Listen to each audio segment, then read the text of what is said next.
can you train for an Ironman in 6 weeks? Well, it's certainly not advisable, but we're about to find out. Why? Well, I had 2 races booked in this year. I was going to do Outlaw and Ironman Copenhagen. Then COVID-19 happened, everything got cancelled, and I didn't really see the point in continuing the training program to the same intensity if I wasn't going to race. And then the great virtual race across Tennessee came along, Laz Lake's virtual ultramarathon, 1,000 kilometers. Took me 69 days to run that. I've just finished today, and everything is just beaten up. My hip really hurts, my ankles hurt, my calves hurt, everything hurts. I need some recovery time. But Try Hard have now announced that the Dalesman, they think that's going ahead, and they're actually confident enough that they're offering 100% refunds for anyone who signs up from now on. So I've signed up. I need the rest of the week to recover off from the great virtual race across Tennessee, and then I'm going to start training for Dalesman. The only thing is, by the time this week finishes, there's only 6 weeks till the Dalesman. Is that enough time to train for a full distance triathlon? Let's find out. Okay, before we rush into it and work out what we're going to do, well, we need to work out what the plan is. How are we going to spend the next 6 weeks? So let's break the race down. First of all, of course, there's the swim. Now, swimming pools are closed. Lakes are open, or at least there's at least one swimming lake. In fact, a second one fairly near me is opening, so I can probably get some swims in there.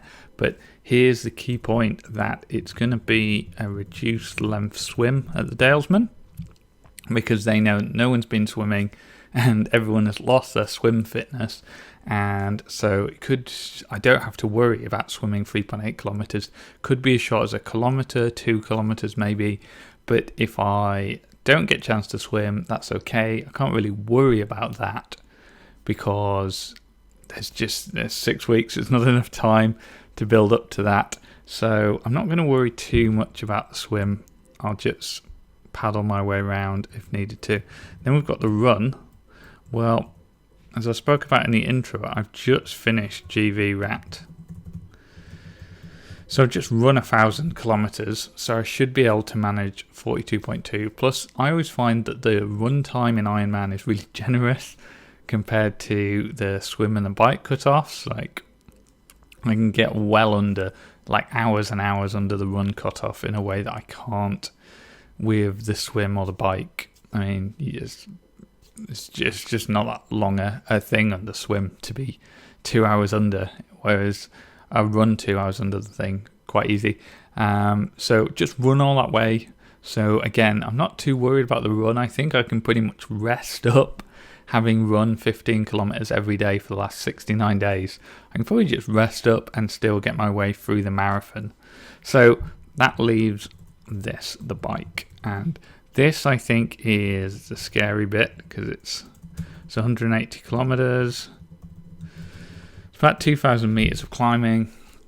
Not excessive, not super Copenhagen flat, which is what I was looking forward to, but not too bad.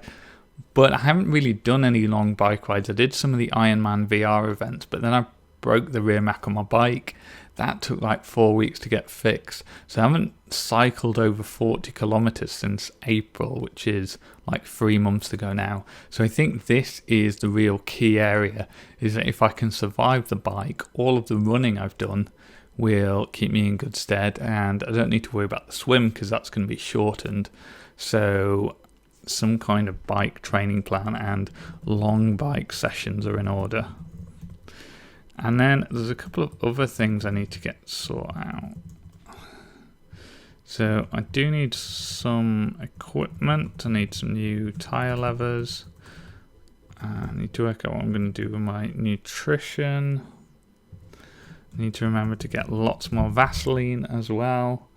And a head torch, because I'm going to be running after dark, because it'll be the end of August by this time, and so the nights will be drawing in a little bit, and with Ironman you're often running into the night. And I also need to work out what shoes am I going to run in my Nike Next Percenters, which can be a bit uncomfortable but are super fast, or do I want to go for something super comfy and easy like my Hokas? But the bike, how am I going to train for that in 6 weeks is the main thing. Now, I have been doing intervals this whole time. I've been doing like at least one interval session a week, plus normally a Zwift race as well. So I have been cycling twice a week. I just haven't really been doing the long stuff. And I've gone on to Trainer Road here. And under training plans, it's got this new build your own plan. And I can't even, I've already gone through this, I can't even remember what I put here. Definitely went for the low volume plan. And I think I've done a lot of interval training, so I'm ready to go. And I put in my start date and it didn't end an event, which is the main thing. Like, add an event here. It's a full distance triathlon. I can put in the date for that. Oop. There we go. I don't know, like 15 hours maybe. It's an all-out effort. And just ignore. Ooh, can I ignore these? Put in some generous times. So I put in my start date and the event in 6 weeks, and it didn't say error, this isn't enough time. In fact, I've already added the workout to my calendar. If we go to my actual preset calendar, this little graph is a bit worrying because it says I've done nothing for months and months. And I don't think this is true. I've been doing the interval sessions here, but you compare it to what it says I need to do to hit the target. Pretty scary. But it's pretty standard low volume Trainer Road plan. So it's got the hard intervals that I've set up on Monday and Wednesdays, and then longer rides at the weekend.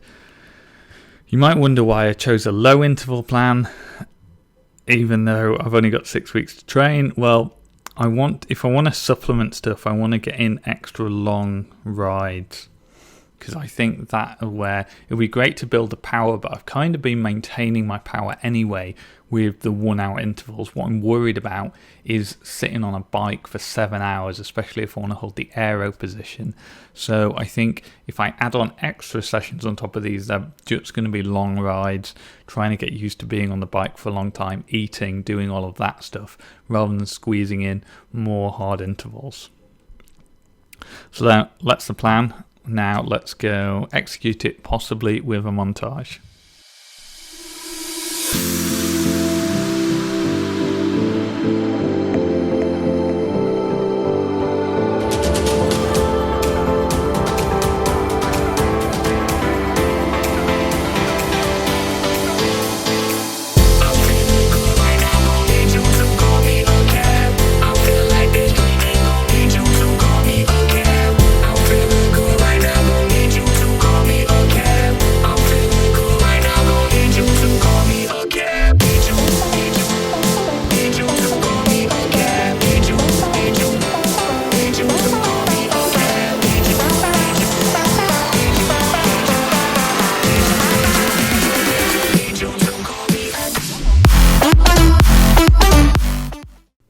So I'm 1 week into my formal training plan for the Dalesman, and everything was going really well. I did a couple of bike intervals this week, so I did some 3-minute VO2 max intervals, and a longer, like a 12 or a 15-minute under-over thing, and then did 100k on the bike yesterday. All of that's going well, and then I got an email from Tryhard saying that the Dalesman was cancelled.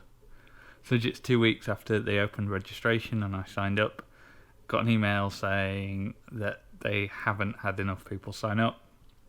Most people deferred, and they were hoping that by reopening registration they'd get enough that they could run it this year, but they haven't, so they've cancelled it.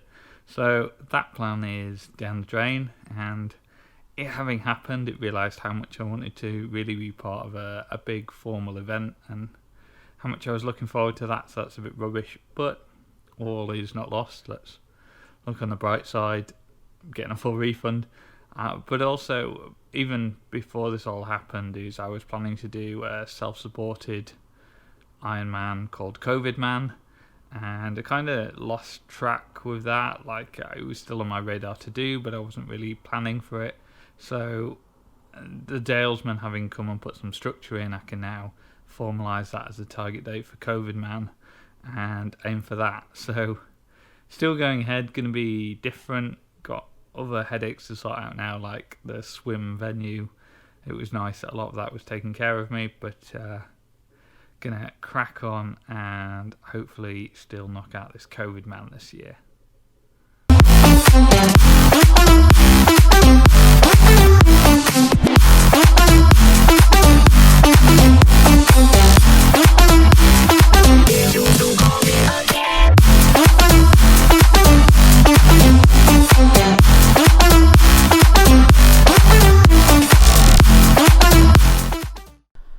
So, swim update. I got back in the lake on Wednesday and I finally remembered how to swim, which is awesome. Did about 2 kilometres of front crawl, which is nice. But now I've had an email from my gym saying they're not going to reopen the pool till September. So I guess I'm going to be doing all the swim training in the lake. The downside is that I came out of the lake with a stomachache. I think because I've not really mastered swallowing half the lake while I'm swimming. And I'm still tired. It's like 2 days later. So hopefully that was a one-off and won't come back. But that doesn't exactly fill me with confidence if I'm going to come out of the lake feeling ill every time.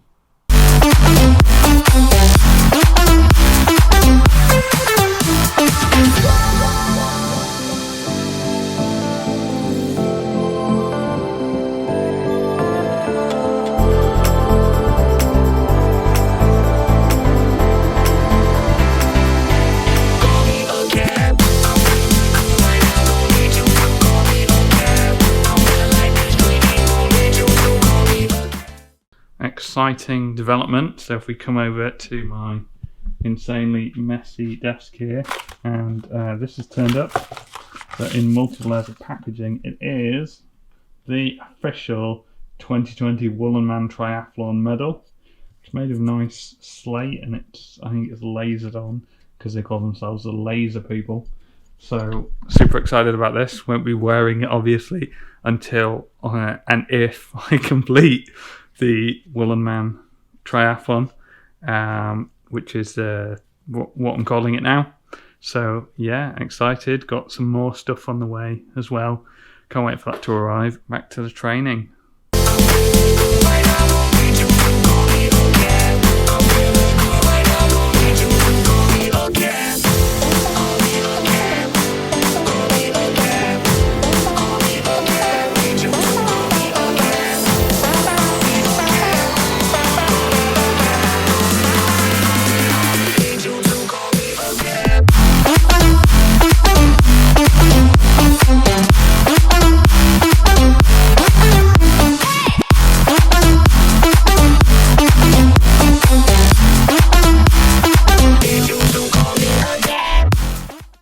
Race is tomorrow. Just in the process of building a little finish gantry.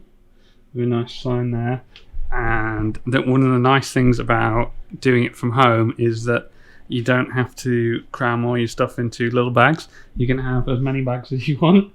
And I've gone totally insane on the bags. So this is all my bike gear. There is more stuff than normal because I'm having to do all my own nutrition and I'm using my car as a nutrition station, so I'm going to dump a bag into there. But also, so that's all the bike gear, shoes, drinks. Then this is the bag with all my swim gear in that I'm going to take to the lake. And I've got some extra like warm clothes and stuff in there because I'm going to go to the lake, then come back, then get back on the bike. So it's bike, swim, bike, run because the lake doesn't open till 9. So I've got this bag then, which is the bike 2 split with more nutrition inside, and some changes of clothes if I want it. Don't have to be picky. It's nice just being able to have a ton of stuff here. Then I've got, so this is my run bag. There's not much in here, just like shoes and a waterproof jacket in case the weather's rubbish. And this is like the nutrition bag that's going to sit in my car with like crisps and drinks and apples and sweets and loads of gels and stuff. And then up here, this is a finish bag that's it's got my medal in, it's got my finisher's hoodie. Should I finish, of course, otherwise I'll have to sit there for a bit while. And then the bike set up here, ready to go as well. So weather's not looking great. It was gale force winds earlier. It's not looking too bad now. Trees are not moving too much, still quite a bit, but I really don't want to delay till Sunday because I just want to get off and race now. So we'll see how it goes when I get up at like 4 AM tomorrow.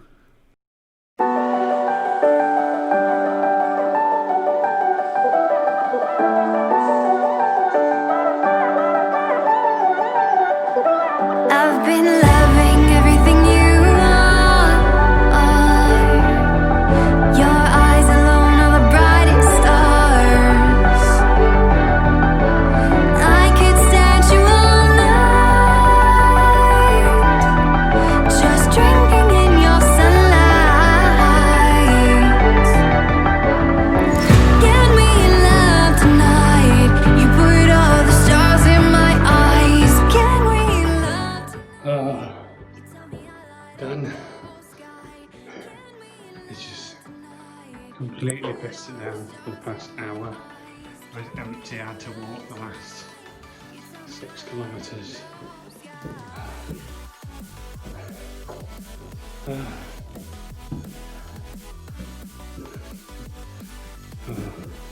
I'm cold. Now I'm far away from home. If I'd have finished 32 kilometres into the run, I would have felt amazing. But even food and drink and caffeine helped me. And then I overshot it by 100 metres.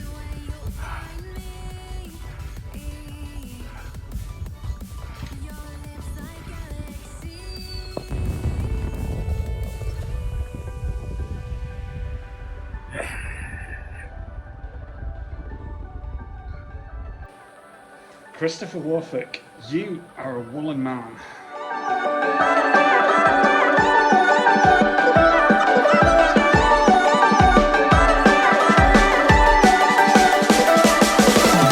They tell us we're crazy, but we're just dreaming in open bar. They tell us not to friend. So Woolen Man is complete. Got my nice medal here and got my hoodie as well. So the answer is yes, you can train for an Ironman in 6 weeks, but with all the caveats of I'd already been training for a couple of months at the start of the year, and I'd done loads of running, and it was a half-distance swim, and I'm sure there are many other caveats to figure it in. How quick was it? Well, that's not really clear. So my total elapsed time was 16 hours, 18 minutes. But if you add all the segments in together, it doesn't add up to anywhere near that. It's more like 13, 14 hours, something like that. I think literally 13 hours.